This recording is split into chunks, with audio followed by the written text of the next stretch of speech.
જોઈ લો, આ છે આપણા દેશની આર્મી, જેમની સરાહનીય કામગીરી અત્યારે સામે આવી છે. પૂરની સ્થિતિમાં આર્મીની પ્રશંસનીય કામગીરી જોવા મળી છે. વડોદરા નહીં, ગુજરાત સલામ કરે છે આર્મીને. વડોદરામાં આર્મીની ટીમોનું યુદ્ધના ધોરણે કામ જોવા મળ્યું છે. આર્મીનું યુદ્ધના ધોરણે રાહત બચાવ કામગીરી જોવા મળી છે.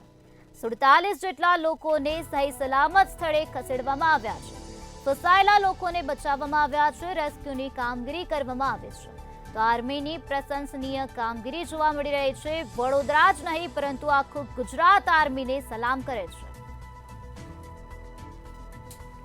47 જેટલા લોકોને અત્યારે સહી સલામત સ્થળે ખસેડવામાં આવ્યા છે. જે લોકો ફસાઈ ગયા હતા તેમનું રેસ્ક્યુ કરવામાં આવ્યું છે અને ફસાયેલા લોકોને અત્યારે સહી સલામત સ્થળે ખસેડવામાં આવ્યા છે.